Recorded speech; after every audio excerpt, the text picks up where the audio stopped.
지금 이 시각 여러분이 주목할 만한 이슈 살펴보겠습니다.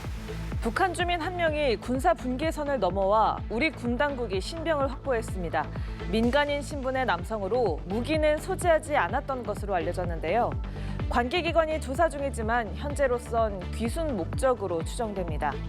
북한 사람이 군사 분계선을 넘어온 건 지난해 8월 이후 11개월 만으로 새 정부 들어 처음입니다. 지성님 기자입니다.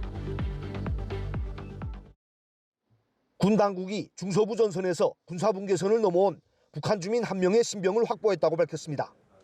군은 MDL 일대에서 해당 인원을 식별하여 추적 감시하였고 정상적인 유도 작전을 실시하여 신병을 확보하였습니다. 군사분계선을 넘어온 사람은 민간인 신분의 남성으로 우리 군 감시 장비에 처음 포착된 시간은 새벽 3, 4시쯤이었습니다. 합참 관계자는 이 남성을 발견한 곳이 수심 1m 정도로 얕은 하천 주변이었다며 낮에는 수풀 속에 숨는 등 거의 움직이지 않았다고 전했습니다. 군 당국은 야간에 작전팀을 투입해 유도 작전을 실시했습니다. 작전팀이 접근하자 남성이 누구냐고 물었고 팀장이 대한민국 국군이다, 안전하게 안내하겠다고 대답한 뒤 그를 데리고 비무장지대에서 빠져나왔습니다. 이 남성이 군사분계선 일대까지 스스로 온 점, 그리고 우리 군 안내를 순순히 따랐다는 점에서 자유사에 따른 탈북으로 추정됩니다. 명확한 기순 의사나 세부적인 남하 과정은 관계기관이 조사하고 있습니다. 북한군은 최근 MDL 일대에서 철책 보강 등의 작업을 실시해왔는데 이 남성이 넘어온 지역은 이 같은 작업이 없었던 곳이라고 합참은 설명했습니다. 북한 인원이 군사분계선을 넘어온 건 지난해 8월 말 군인 한 명이 강원도 고성 지역에서 기순한 이후 약 11개월 만입니다. 이재명 대통령도 이번 사안과 관련한 상황을 보고받았다고 강유정 대통령실 대변인이 밝혔습니다. 연합뉴스TV 지성림입니다. 도널드 트럼프 미국 대통령이 오는 9일까지 각국에 상호 관세율을 적시한 서한을 보내겠다고 밝혔습니다. 막판 관세 협상을 앞두고 압박에 나선 모습인데요. 일각에서는 관세 유예 연장설도 제기됐지만 당장 청구서를 보내겠다는 트럼프 대통령의 발언에 각국은 협상에 본격적으로 돌입할 것으로 보입니다. 정래원 기자입니다. 미국이 오는 9일까지 각국에 책정한 관세율을 서한으로 보내겠다며 압박 수위를 끌어올렸습니다. 상호 관세율은 최소 10%, 최대 70% 수준이 될 것이고 다음 달 1일부터 바로 적용된다고도 밝혔습니다. I think by the 9th they'll be fully covered and they'll range in value from maybe 60 or 70% tariffs to 10 and 20% tariffs. 앞서 트럼프 대통령이 선언했던 상호관세 유예 시한은 오는 8일입니다. 각국은 유예 시한이 끝나기 전에 무역 합의에 이르기 위해 협상을 벌여왔는데 예상보다 이른 서한 발송을 통보하면서 압박에 나선 것으로 풀이됩니다. 일각에서는 관세 유예 연장설도 제기됐지만 당장 청구서부터 보내겠다는 트럼프 대통령의 발언에 막판 협상이 달아오를 전망입니다. 워싱턴을 찾은 유럽연합의 협상단도 속도를 높여 세부 사항보단 원칙적 합의에 이른다는 목표입니다. We are aiming at the 9th of July. It's a huge task because we have the largest trade volume globally between the European Union and the United States. 트럼프 대통령이 지난 4월 2일 우리나라에 적용하겠다고 밝힌 관세율은 25%. 큰 틀에서 합의에 이른다면 최저치인 10%, 기존 관세율이 적용된다면 25%가 부과될 전망입니다. 다만 물밑 합의나 개별적 통보 등 다른 방식으로 기한이 연장될 가능성은 남아 있습니다. 연합뉴스 정래원입니다. 오늘 코스피는 2% 가까이 하락 마감하며 하루 만에 3,050선까지 밀렸습니다. 관세 불확실성 등의 여파로 투심도 주춤한 모습인데요. 약보합세로 출발했던 코스닥 지수도 장중 낙폭을 키워 하락 마감했고 환율은 1,360원 선으로 올라왔습니다. 장한별 기자입니다.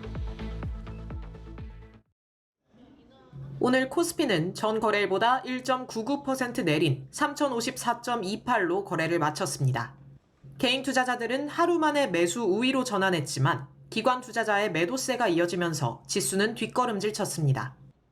외국인 투자자는 장중 팔자세를 유지하다가 마감에 임박한 시점 매수세로 전환했으나 지수 하락분 회복에 기여하지는 못했습니다. 시가총액 상위 10개 종목 중 9개 종목은 하락 마감했습니다. 다만 셀트리온은 지주사 셀트리온 홀딩스가 연내 5천억 원 규모의 셀트리온 주식 매입을 선언하면서 3.31% 상승 마감해 시총 8위에 등극했습니다. 업종별로는 HD현대중공업, 한화오션 등 조선주와 한화에어로스페이스 등 방산주가 일제히 내렸고 증권주 역시 하락에 질린 채 하루 거래를 마쳤습니다. 그간 큰 폭으로 상승했던 대형주들은 2분기 실적 발표 시즌을 앞두고 조정 국면에 들어간 반면 오히려 중소형주가 주목받으며 순환매 장세가 펼쳐진 모습입니다.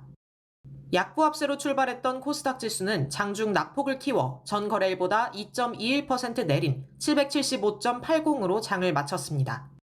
오늘 국내 증시는 미국발 관세 불확실성 앞에서 숨고르기에 나섰습니다. 도널드 트럼프 대통령이 관세 유예 종료를 앞두고 현지 시간 4일 각국에 관세율을 적시한 서한을 보낸다고 밝히는 등 압박 수위를 높여온 겁니다. 우리 정부에서는 여한구 통상교섭본부장이 오늘 미국으로 출국해 막판 협상을 준비할 계획입니다. 한편 원달러 환율은 전 거래일 주간 거래 종가보다 2.9원 오른 1362.3원으로 거래를 마쳤습니다. 그간 1350원 선에서 하향 안정 추세를 보이던 환율은 미국 고용지표 등 호조로 달러와 반등 영향을 받아 소폭의 오름세를 보였습니다. 연합뉴스TV 장한별입니다. 푹푹 찌는 더위는 주말에도 이어집니다. 폭염과 열대야가 계속되며 밤낮으로 덥겠는데요. 아직 장마철인 중부지방은 주말 동안 비가 오락가락 내리겠습니다. 다음 주는 서울 등 곳곳의 낮 기온이 35도 안팎을 보이며 폭염의 기세가 더 강해질 전망입니다. 이마경 기자입니다. 바닥 분수대에서 물이 뿜어져 나옵니다. 아이들은 물에 흠뻑 젖은 채로 물놀이를 하는데 여념이 없습니다. 외출할 때 양산은 필수, 모자를 쓴 시민도 많습니다. 연일 푹푹 찌는 더위가 이어지고 있습니다. 낮 동안 강한 햇볕이 더해지며 경주와 밀양 등은 최고 기온이 36도를 넘어섰습니다. 전국 대부분 지역에 폭염주의보가 내려져 있고 경기와 강원 동해안, 충청과 남부지방 곳곳에 폭염경보가 발령 중입니다. 이처럼 무더위가 계속되는 이유는 우리나라 대기 상층에서 덥고 습한 공기덩이가 한반도를 이불처럼 덮었기 때문입니다. 고기압 가장자리를 따라 고온다습한 남서풍이 연신 불어오며 기온을 더 끌어올리고 있습니다. 주말에도 폭염과 열대야는 계속될 전망입니다. 아열대 고기압인 북태평양 고기압이 한반도를 덮고 있는 상황에서 기압계에 큰 변화가 없어 주말에도 무더운 폭염이 이어지겠으니 온열질 안에 각별히 유의 바랍니다. 아직 정체전선의 영향을 받는 중부지방은 주말 동안 가끔 비가 내리겠습니다. 주로 수도권과 강원 북부를 중심으로 약한 장맛비가 예상됩니다. 기상청은 다음 주 서울의 기온이 35도까지 오르는 등 폭염의 기세가 더 강해질 것으로 내다봤습니다. 연합뉴스TV 이마경입니다. 솔로 활동으로도 세계를 사로잡은 블랙핑크 멤버들이 완전체로 돌아옵니다. 내일부터 시작되는 월드투어에서는 2년여 만에 신곡 무대도 공개할 예정인데요.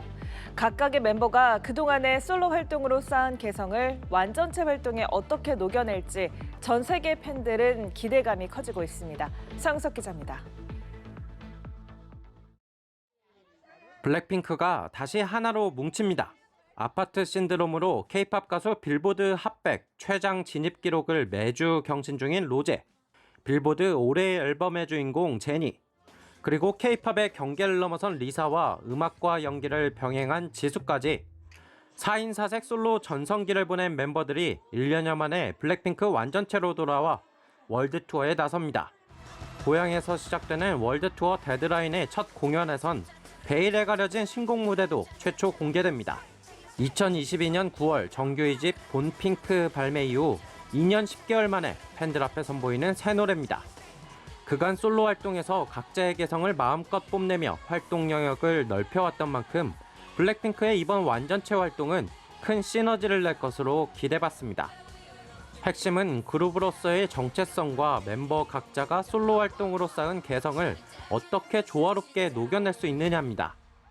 개별 팬덤들이 엄청나게 많이 구축이 됐잖아요. 개별 팬덤하고 완전체 팬덤하고 한 무대에서 그거를 아우를 수 있어야 되기 때문에 단순한 컴백을 넘어 향후 K-팝 산업의 확장성과 지속 가능성을 보여주는 중요한 시험대가 되는 셈입니다. 고향을 시작으로 전 세계 16개 도시에서 31회에 걸쳐 진행되는 블랙핑크의 이번 월드 투어 공연이 K-팝 역사에 또 어떤 획을 그을 수 있을지 주목됩니다. 연합뉴스 TV 서영석입니다.